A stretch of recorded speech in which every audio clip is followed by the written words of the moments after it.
E a minha introdução nesse culto de missões é perguntar se você sabe o que é missões.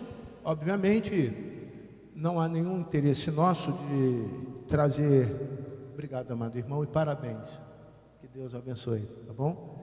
Nenhum conteúdo teológico com muita profundidade,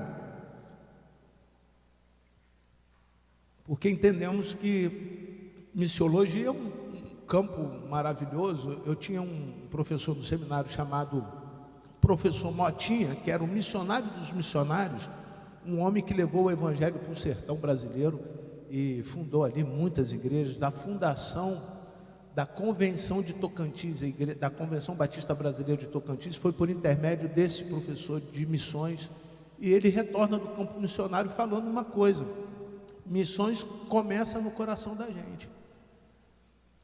Quando você pensa no nordestino, o nordestino antigamente, hoje ele tem outras necessidades, outros anseios, mas quando você pensa no nordestino, principalmente na década de 80, ele queria água. O nordestino queria água. Ele levantava olhando para o céu para que chovesse. E o missionário, quando chegava em determinados lugares lá no Nordeste, ele era provado se ele era de Deus, se ele orasse e acontecesse o quê? Chovesse.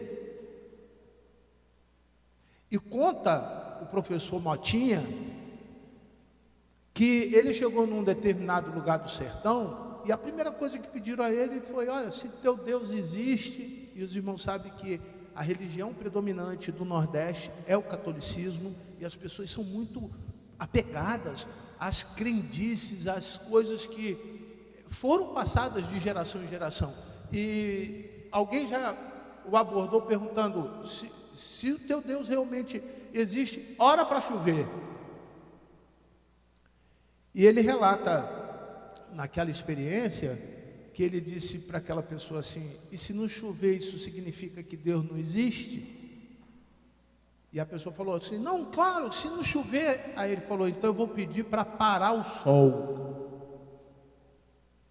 E ele ficou olhando para o sol durante 20 minutos. E os irmãos sabem que esse movimento da terra com o sol leva 24 horas para nós percebermos a separação da noite e do dia. E ele convenceu aquela pessoa que queria chover que Deus existia, porque o sol não se moveu. Missões é isso. Missões começa dentro da gente, e às vezes a gente quer que Deus faça chover, e Deus quer que a gente só entenda que o sol não vai sair do lugar enquanto Ele não quiser. O poder de Deus está sobre todos, os bons e os maus. Mas missões é alcançar, é levar, é anunciar a graça a todo o mundo, independente de quem seja. Feche os seus olhos para que o Senhor fale aos nossos corações nessa manhã, através dessa proposta de pensarmos sobre missões e pedirmos ao Senhor um avivamento aqui. Não é só a Kombi que tem que buscar a criança, é o meu carro, é o teu carro, é você vir de van, é você vir de Uber, é você vir da forma como for. Há pouco eu estava pensando: poxa, o José Trindade me pediu a semana passada ajuda para buscar as crianças lá em Piabetá. Ele falou: pastor, eu não posso ir sozinho, eu preciso de uma ajuda. Eu consigo com o meu carro pegar algumas crianças, mas eu não posso ir sozinho. E me veio em mente o Hinaldo, que mora no Mandela. Quantas crianças a gente poderia pegar no Mandela através do Hinaldo? Aqui na Coroa, nós temos pessoas ainda que moram na Coroa, na Mineira. Enfim, nós temos muito para fazer.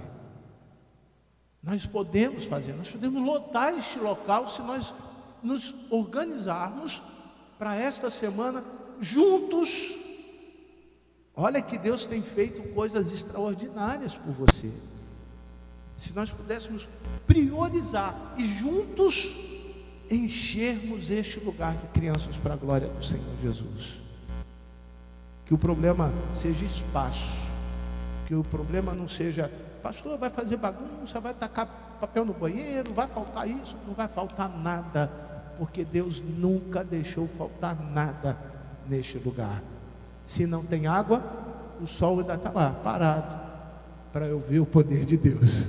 Deus existe aqui entre nós. Amém? Amém, querido?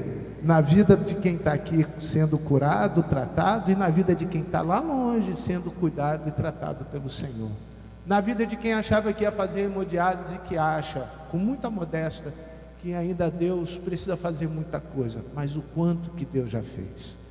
Na vida daquele que está sentado só ouvindo, talvez mexendo no celular, preocupado com a conta que tem que pagar, com a vida que tem que levar, ainda que fosse um nordestino como qualquer outro em outro lugar. Olha, nunca se esqueça que o sol só vai voltar a andar se Deus mandar.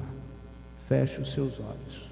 Pai querido, muito obrigado, Senhor, porque o teu poder enche este lugar.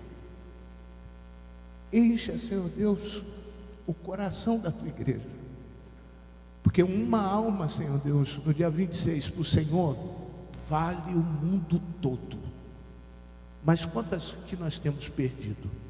E agora, Senhor Pai, orientado pelo Senhor, fale aos nossos corações em Amós capítulo 8, versículo 1 e 2. E que a visão que o Senhor deu ao profeta Amós, o Senhor possa dar para cada um. Quando o Senhor mostra o cesto cheio de frutos maduros, indicando um tempo que havia chegado para Israel, nós vemos, Senhor Deus, que esse tempo chegou para o Brasil. O juízo do Senhor chegou para essa terra. O juízo de Deus chegou para o Rio de Janeiro. Nós estamos cansados de tantas coisas ruins e eu não vou falar sobre elas.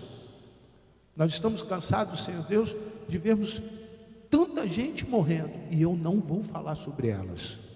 Eu vou pedir, Senhor, que o Senhor me dê agora a capacidade espiritual para falar apenas da tua vida sobre a vida daqueles que estão perdidos.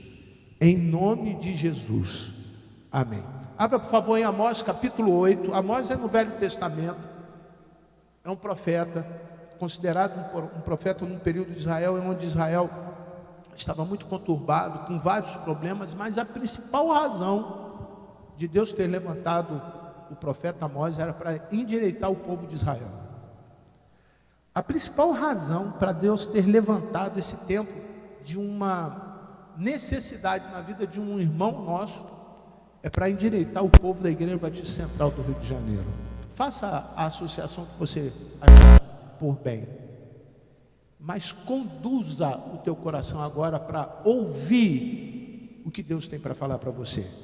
Amós capítulo 8, versículo 1 e 2. O Senhor Deus também me mostrou o seguinte: um cesto de frutos de verão. Nessa tradução está frutos de verão, mas em uma outra versão está escrito assim: frutos maduros. Frutos maduros. Verso 2. E perguntou: o que você está vendo, Amós? E eu respondi: um cesto de fruto de verão. Então o Senhor me disse: chegou o fim para o meu povo de Israel, não posso mais ignorar o que eles fazem. O que será que estava acontecendo com o povo de Israel? O que na verdade é muito comum nós perguntarmos isso.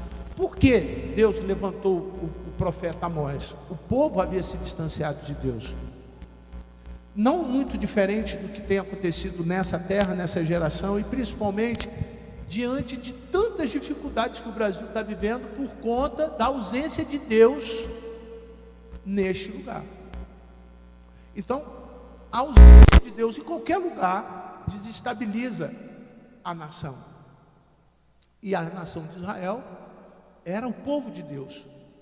Ainda assim, estabeleceu um tempo de relação com Deus a ponto de, e isso que eu preciso que você comece a pensar, a Deus cobrar da liderança. Por que vocês estão acomodados com o que vocês estão vivendo? Cobrar dos pastores, cobrar das igrejas. Isso não é uma responsabilidade que foi transferida, isso é coletivo. E diante desta hierarquia espiritual, Deus tem cobrado dessas pessoas e mostrado diferença àqueles que querem, àqueles que estão se propondo a cumprir e obedecer, a servir o Senhor, para que o Senhor cumpra as suas promessas sobre este povo. Então Deus levanta um profeta, não era porque o profeta estava fazendo tudo certinho, é porque Deus tinha um propósito também na vida dele. Olha, a santidade que você está tendo é pouca, o culto que você está me oferecendo, a maneira como você está estabelecendo comunhão comigo é pouco, a vida que você está me devolvendo, ou seja, o sacrifício que você está oferecendo é pouco, diante de tanta coisa que tem acontecido. Se nós fôssemos considerar que Jesus está voltando daqui um dia, eu tenho para mim, nessa primeira aplicação do que eu pretendo ensinar aos irmãos, nós iríamos tentar acertar o máximo na nossa vida. Para quê? Para quando Jesus vier me cobrar, porque eu sei que eu serei julgado por Jesus, julgado por Ele, porque é por isso que nós estamos aqui, porque temos alguém que fará esse julgamento, e se nós formos encontrados sem condições de sermos absolvidos, nós seremos condenados. Se você parar para pensar, você vai arrumar a vida em 24 horas e tentar fazer tudo certinho, porque se ele não voltar na segunda-feira, ele vai voltar na terça. Se ele não voltar na terça, ele vai voltar na quarta, mas talvez na quarta-feira você já relaxe um pouquinho a sua vida e você diga assim: não, ele não voltou na segunda, então eu posso procrastinar, eu posso deixar para amanhã o que eu não acertei hoje. Deus se irritou com esse comportamento em Israel. É este o cenário do povo de Israel no tempo de Amós. Deus ficou irritado, falou: olha, eu vou mandar juízo hoje. Vocês estão preocupados com uma porção de coisas, vocês estão achando que o exílio de vocês, porque eles estavam exilados, escravos por falta da obediência a Deus. Eles estavam ali vivendo uma vida aqui, como dos nordestinos que foi citado na minha introdução, esperando água, mas esquecendo que Deus está no controle da água, mas Ele também está no controle do sol. Vocês sabem que é uma diferença muito grande, principalmente para quem planta, né? Se tiver muita água, estraga a plantação, se tiver muito sol, também estraga a plantação. Então Deus estava no controle de tudo. Assim como Deus está no controle de tudo na tua vida, mas há juízo, porque o reino de Deus, Ele é amor, mas Ele é justiça.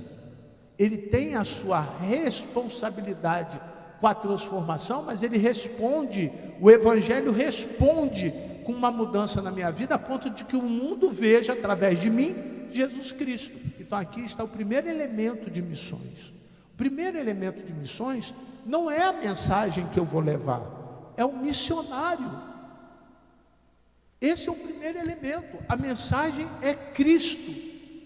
Esta não muda, essa não tem alteração, esta não há nenhum tipo de variação. Ao longo dos mais de 2000 anos, Jesus é o mesmo. Agora, eu preciso mudar. Então, o primeiro elemento de hoje, que eu vejo como fruto maduro nesse cesto, são as pessoas. Nós estamos considerados por Deus maduros. Eu penso também, queridos, que não tirando aqui o mérito dos que chegaram hoje, de que ainda que haja imaturidade espiritual, isso não tira a nossa obrigatoriedade espiritual. E qual é a nossa obrigação espiritual? Entender que haverá um juízo, e havendo juízo, eu preciso levar a mensagem. Eu preciso levar a mensagem de Jesus. O povo de Israel se rasgava, se humilhava diante de Deus, mas Deus não aceitava a sua humilhação. O povo de Israel sacrificava, mas Deus não aceitava o seu sacrifício. O povo de Israel, no tempo de Amós, fazia o que eles achavam que era reto aos olhos dele, e isso irritou o coração de Deus. É a falta da sensibilidade, da presença de Deus em nossas ações. Missões nos faz enxergar de maneira urgente, como se Jesus estivesse voltando, que existem pessoas morrendo agora, morrendo de forma caótica, morrendo sem Cristo, morrendo sem a salvação. Existem pessoas indo para o inferno agora, que poderiam ter sido salvas. Pessoas que estão muitas vezes esperando alguém, apenas como foi dado como testemunho aqui, um abraço, um aperto de mão, um pouquinho daquela palavrinha que é etimologicamente conhecida moderna, empatia. Essa palavra é do ano 2000 para frente, para trás não existia isso. Isso é coisa dos neurocientistas modernos ligados à psicologia e humanista, quando fala que eu tenho que sentir a dor do outro. Irmão, você tem que sentir a tua dor e aprender com a sua dor, porque se hoje dói menos, é porque Jesus curou a minha dor, e agora eu falo da dor que fui curado, e aquilo que Jesus fez em mim, pode fazer na vida de alguém. E vós sereis minhas testemunhas. Não tente se colocar no lugar de ninguém. Já dizem aí ditados de não sei quem, que sabe aonde aperta o calo o pé daquele que está calçado com o sapato apertado. Deixa ele com o sapato dele. Fique você com o seu sapato. Mas conte para Deus aonde está apertado. Quem sabe você encontre um irmão bem perto de você, com um sapato que caiba melhor em você, e ele te doe esse sapato. Quem sabe? Quem sabe quando você faz essa troca, e eu vou usar a palavra energia para ficar mais compreensível, tá?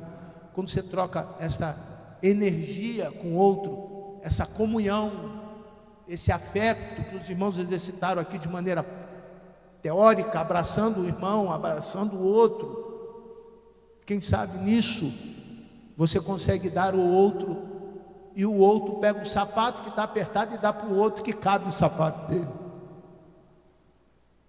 Porque mais bem-aventurado é dar do que mais feliz eu fico quando eu dou do que quando eu recebo. Isso é missões. Então nós já sabemos que missões têm uma mensagem. Eu vou chegar na mensagem. Mas missões tem que ter um missionário, o que está disposto a tirar de si mesmo e dar. Eu não sei se vocês conseguem perceber, mas Amós tinha um problema. E qual era o problema? Era a urgência. Era urgência. Deus aponta para Amós a urgência. E o que é urgência? É algo diferente de emergência. Quando você chega no hospital, tem a primeira triagem. Quando você chega na emergência, ali você faz uma triagem e alguém diz para você, depois de um diagnóstico visual: qual é o teu peso? 128 quilos. Qual é a tua altura? 1,90. O que você está sentindo? Dói tudo.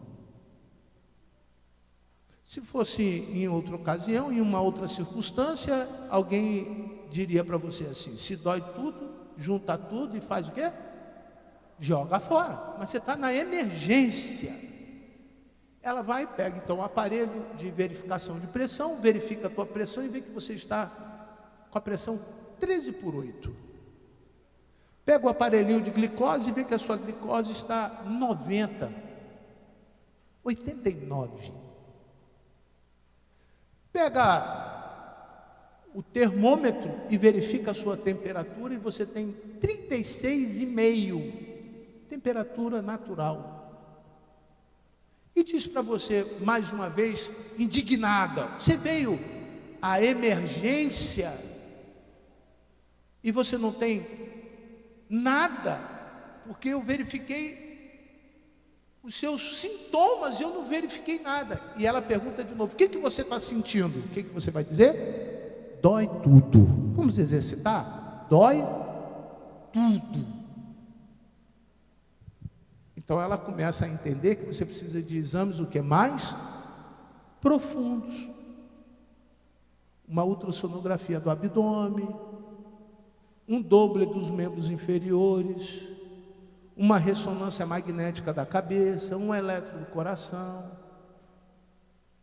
São exames mais profundos. Feito isso, não foi identificado nada. Nada. Seus membros inferiores, suas vezes, não estão entupidas, não há nenhuma das vezes entupida. Zero de entupimento, você não precisa fazer nada, o coração está batendo, fluindo naturalmente. Olha, seu fígado está limpinho, não há nenhuma esteatose, você tem o coração do tamanho que é para ter, está tudo funcionando, o intestino, você faz as coisas do jeito certo, e ela faz a pergunta e vocês vão responder, porque vocês já sabem a resposta. O que é que você tem? Dói tudo. Depois de umas 4 horas lá na emergência, ela te tira da emergência e bota onde? Já que dói tudo? Na urgência. Porque além daqueles diagnósticos, um médico cirurgião que veio lá do Japão, uma nova tecnologia, entendeu que tem que abrir você. Vai ter que te abrir. Você está ali com dores insuportáveis, já tomou uma série, já tomou Cipra 50. É o pior tipo de anestésico que existe. É pior do que morfina. Depois da morfina, quem está tomando isso pode esperar que meia hora depois vai para o céu. O coração não aguenta. Aí ele abre você. E alguém pergunta para quem estava com você lá na urgência, que aí já te levaram para o CTI, para abrir. E pergunta para a pessoa assim: o que ele tem? Ninguém sabe. Mas ele fala que dói tudo. Irmão, quando você chega na igreja, nós entendemos que é apenas uma emergência. Mas tem irmãos que têm prazer de ir para o CTI. Ainda que Deus já tenha feito coisas extraordinárias por ele, ele está sempre reclamando, dizendo que está doendo tudo. Aí é necessário abrir. Abrindo, você está sujeito a uma infecção hospitalar, a erro médico, você está sujeito a ser fechado e não achar o que você tem, você está sujeito a uma porção de outras coisas. Mas quando Amós entendeu a visão do cesto maduro, ele entendeu que ele precisava abrir. Eu peço agora que você preste atenção nisso. Um fruto, para ele ser replantado, ele precisa dar semente. E para nós tirarmos a semente, nós precisamos fazer o quê? Abrir. Missões não vai acabar. Independente se eu faço, independente se você faça. Mas quando eu não me coloco à disposição para fazer, Deus me abre para tirar a semente. Eu vou falar de novo com você. Esse processo de abrir é muito invasivo. Você não precisava, mas você chegou no hospital e poderia muito claramente dizer para o Senhor: Senhor, está doendo minha cabeça. Por quê? Tomei decisões erradas. Eu fiz tudo o que não era para fazer. Senhor, está doendo meu coração. O que é? Eu estou fazendo coisas erradas, Senhor. A minha paixão por o Senhor acabou. Meu amor pelo Senhor acabou. Meu compromisso com o Senhor acabou. Senhor, está doendo os meus pés, eu já não estou mais a fim de fazer nada, eu quero ficar sentado.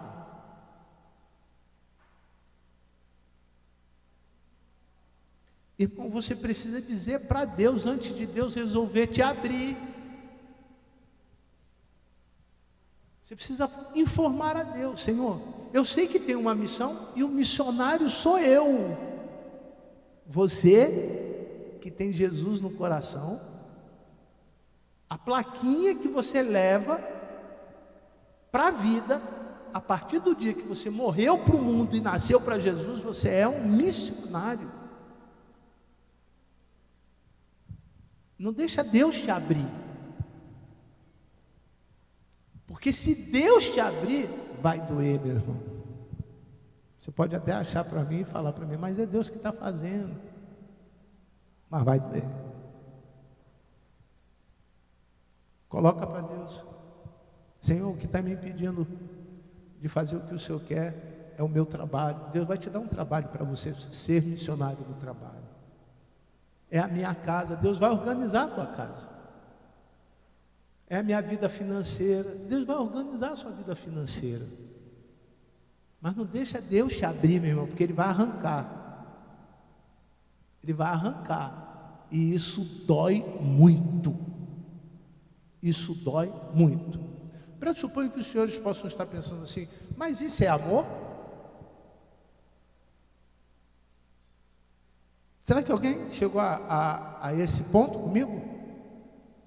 Pastor, mas isso é amor? Será que é assim mesmo? É. Vamos ver o que diz João 4,35. João 4,35. Vamos ver se é isso mesmo.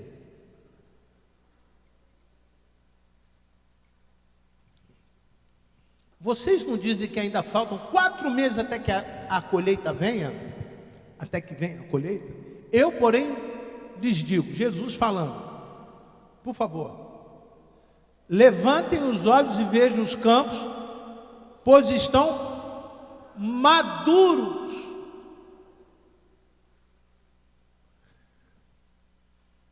A missão,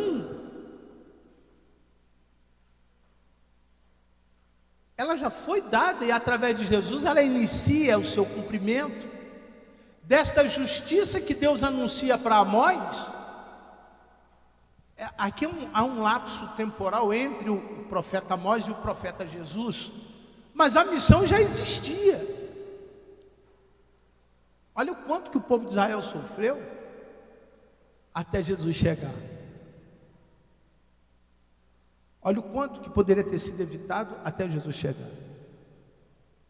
E o que prova é que Deus, por intermédio de Jesus, deixou uma coisa muito clara: olha só, o campo está pronto, irmão. O que você precisa fazer, é você que tem que fazer. Um outro texto, por favor. Mateus 9, 38 e 39. Mateus 9, 38 e 39. Por isso, peçam ao Senhor da seara que mande o quê? Se é por isso, é porque está pronto. Peça que mande trabalhadores. Verso 30, é o versículo 37 primeiro, Daniel, por gentileza. 37. Então Jesus lhe disse aos seus discípulos: a seara é grande, mas os trabalhadores são poucos. Verso 38, que lemos: por isso, peçam ao Senhor da seara que mande trabalhadores para a sua seara. Verso 39, olha o segredo. Tendo Jesus chamado os seus 12 discípulos, deu-lhes o quê? Autoridade sobre os espíritos imundos para expulsar e para curar todo tipo de doença e enfermidade. Não dói quando Deus nos abre para cobrar aquele: eu já te dei autoridade, está aí.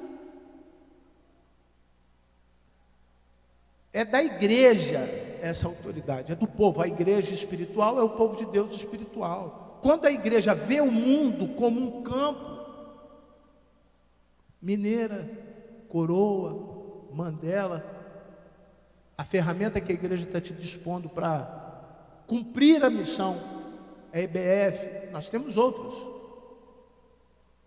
lá em Piabetá. Quando você vê que a coisa está pronta, irmão, não dói você ver muitas vezes o empenho de alguns e a acomodação de um grupo bem maior não te dói? Isso pode ser motivo de desânimo, pode ser motivo para que o outro que esteja fazendo pare de fazer. Por que você não faz sem Deus ter que tocar em você e mexer em você? Teoria é muito fácil a gente, teorizar a coisa, mas João 15,16, olha o que ele me ofereceu. Antes dele me abrir para eu enxergar isso, a visão de Amós é um alarme lá no Velho Testamento de que tinha uma doença acontecendo no povo. O povo havia deixado de cumprir a missão, mas eles não tinham opcionais. Se eles não cumprissem, Deus ia tocar com justiça na vida deles. Leiam João 15, versículo 16, por favor. Não foram vocês que me escolheram, pelo contrário, eu os escolhi e designei para que vão e deem fruto, e o fruto de vocês permaneça, a fim de que tudo, a parte final todo mundo gosta, a parte final todo mundo gosta, todo mundo gosta dessa parte final, todos, por favor, leiam, a fim de que tudo que me pedirem ao Pai, em meu nome. Ainda tem gente, pastor Jorge e pastor Luiz, que quando termina a oração diz assim: eu oro em nome do Pai, do Filho e do Espírito Santo. Não sei se vocês já ouviram. Não sei porque que a pessoa ora para tanta gente, quando na verdade só bastava um. Mas para bastar, quer dizer, para ter eficiência no nome de Jesus, você lembra que ele me deu autoridade para fazer o quê? Expulsar os demônios, curar. É mais do que mandar água para o deserto, concorda? Concorda? Lembra disso? Lembra? É mais do que fazer um lugar que não chovia, chover. Lembra do profeta que orou para parar de chover? Parou de chover. Qual é o nome dele? Qual é o nome dele? Vocês sabem demais esse negócio da Bíblia aí, pastor. Sabe muito.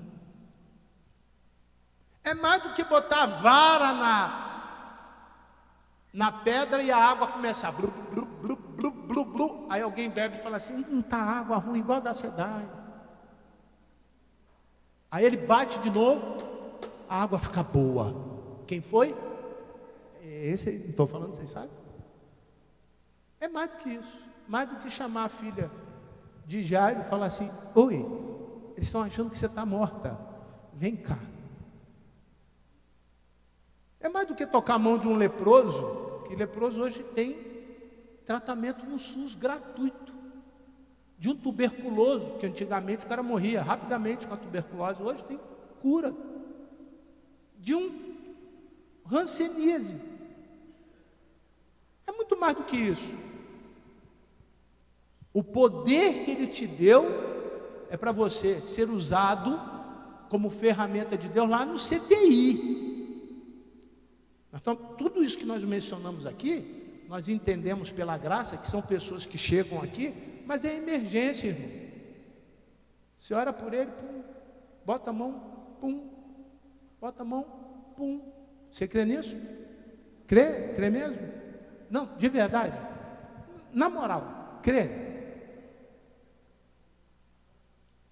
Irmão, a gente tem que crer mesmo. A pessoa está doente, você, Senhor, cura. Pode fazer o exame, irmão. Aí ele volta com o exame. Aí você olha e fala assim: Jesus curou mesmo. Mais um, cura de novo, Jesus, outro. Você crê nisso? Crê, igreja? Isso é emergência, pastor. Isso é emergência. Veio um irmão endemoniado, cara, 7 puro, 7 encruzilhadas, 7 chapéu preto, 7, né? O cara é 7. Tem alguns irmãos na igreja que são 7, mas é outro tipo de 7. Mas também precisa de botar a mão e o espírito o quê? Ir embora. Você crê nisso, irmão? Você crê, irmão? Bota a mão lá e o cara... Essa semana uma pessoa falou para mim uma coisa, eu falei para ela assim, ora, ela não ora você porque o meu Deus é outro. Aí eu falei, então eu vou orar por você. Aí falei assim, Senhor Jesus. E ele não orou não, pastor, sabe? Ele ficou caladinho, não falou nada não. Ele ficou esperando eu falar. Eu falei, Senhor Jesus. Senhor Jesus. Aí ele não vai sair do Senhor Jesus. Eu falei, não, você tem que falar. Eu oro todo dia. Eu só estou te ajudando aqui a você falar, confessar. Pastor, não quero mais oração não. Eu falei, Senhor Jesus. Ele não quer mais oração. Aí ele, pastor, por favor, pastor, o negócio já está ruim para o meu lado. Se o senhor falar para Jesus não ficar comigo, vai piorar. No fundo, eles querem Jesus.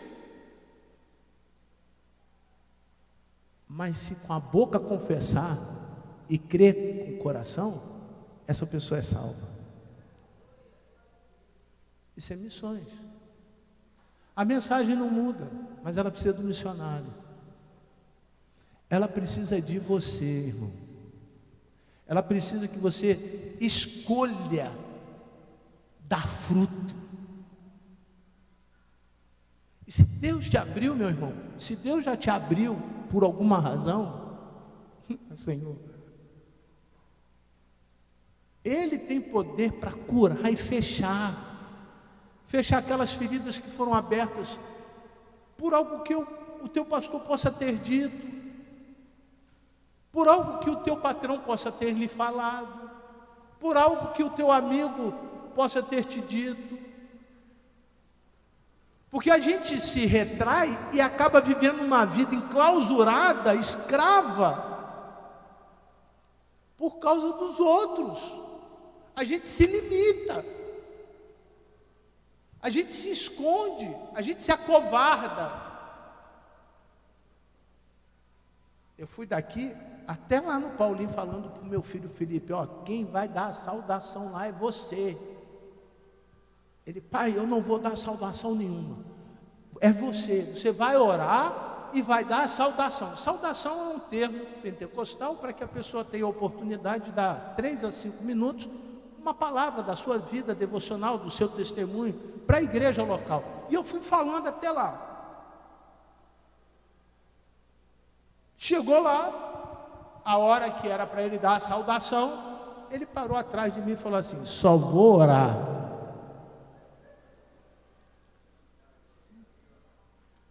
Não, ele falou que não queria nem orar, né?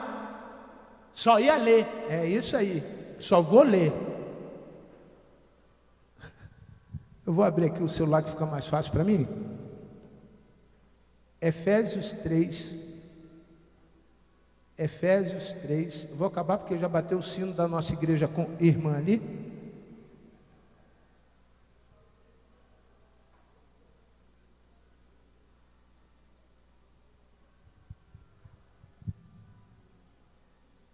Efésios 3, não, você leu Efésios 4, né, filho?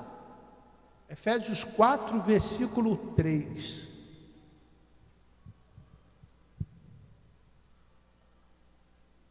Vocês podem me ajudar, por favor? Tudo para preservar a unidade do Espírito no vínculo da paz.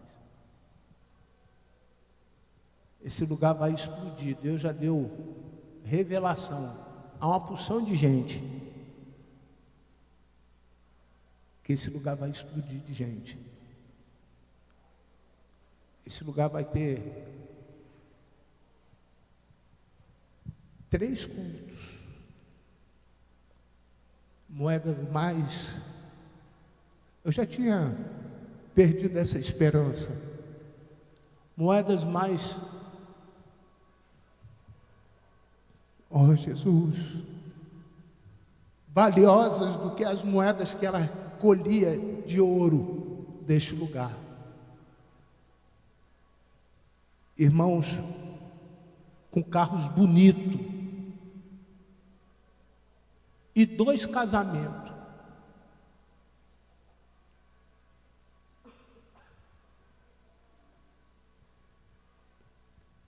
Se nós nos convertermos e por meio da paz nos unirmos a um só Espírito, Deus vai fazer de cada um de nós o missionário que falta deste lugar para esse lugar ser grande.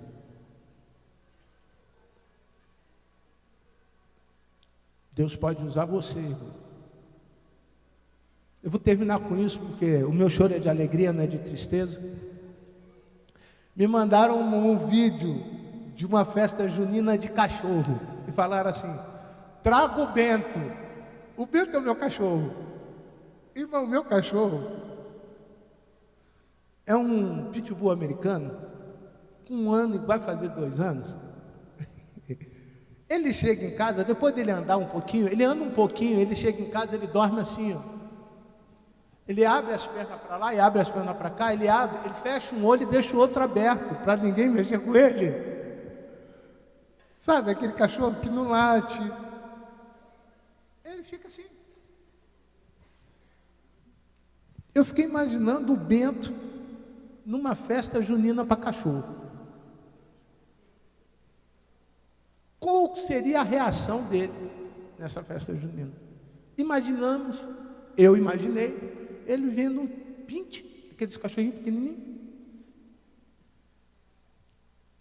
O primeiro dia de contato entre ele e a gata da Sofia, isso não é uma redundância, porque as duas são gatas. Tanto a Sofia como a gata. A gata meteu o pau no pitbull. Ele é muito tranquilo, mas muito tranquilo. Mas muito tranquilo. Algumas crianças aqui brincam com ele, já brincaram com ele. É muito tranquilo.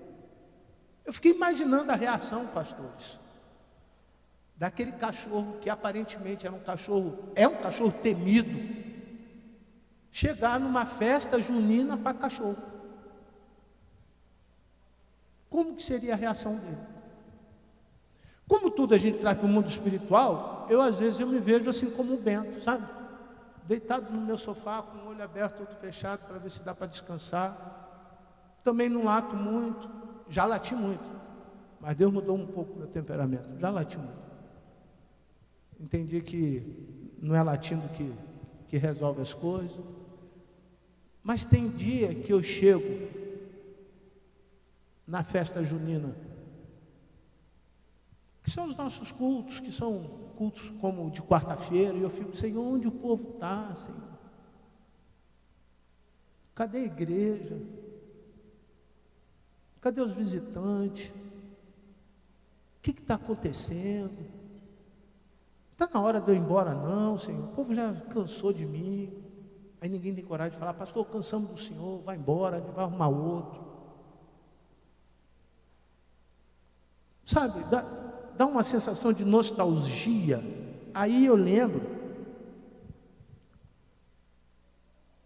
do texto que nós lemos em João.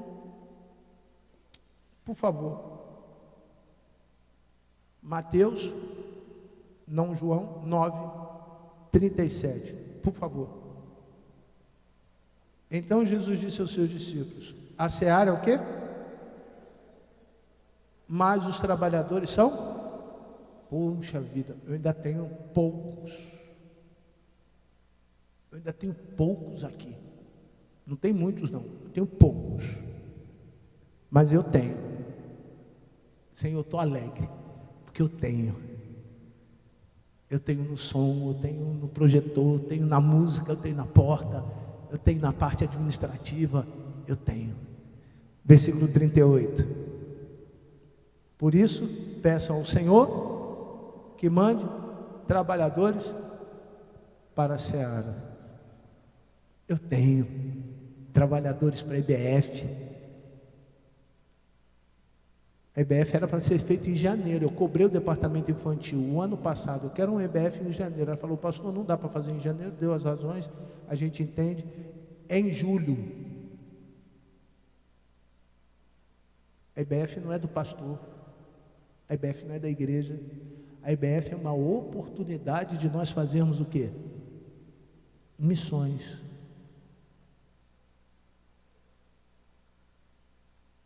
Coloca aí na tua agenda.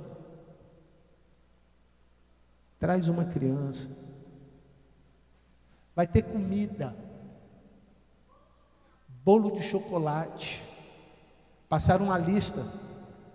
E alguém disse para a irmã assim: você pode dar uma salsicha? Ela não pode, botar todas as salsichas que eu vou dar. Eu nunca duvidei que Deus deixaria esse lugar faltar alguma coisa.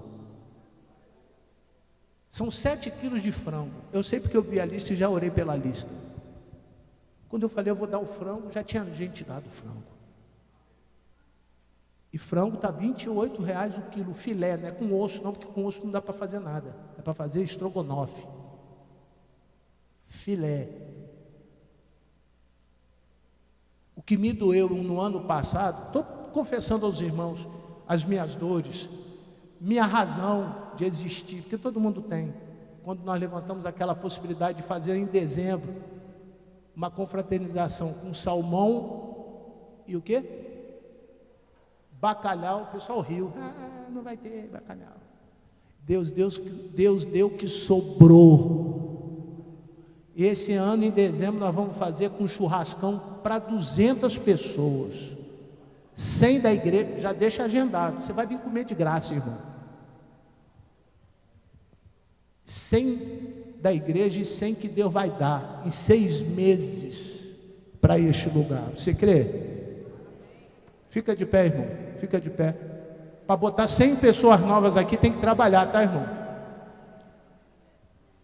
Para botar 100 pessoas novas dentro dessa igreja tem que trabalhar. Tem que trabalhar. Qual é a meta das crianças? 50. Se eu preservar 6 meses é 50, já são 50. Só vai faltar quanto para os jovens? Para os jovens? Ele está preocupado com o moço.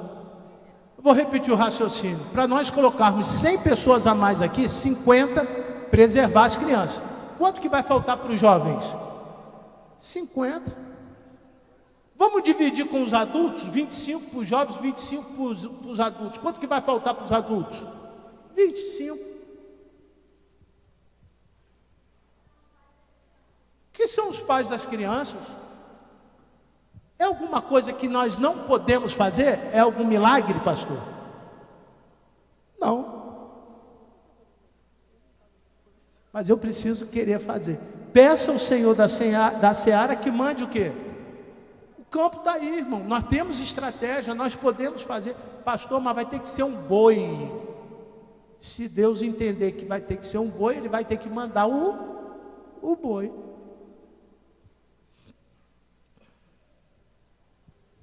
E vai ser para a glória do Senhor Jesus. Você crê nisso? Prepara, irmão. Prepara o tamanho da vitória na tua casa, se você for o missionário da manhã.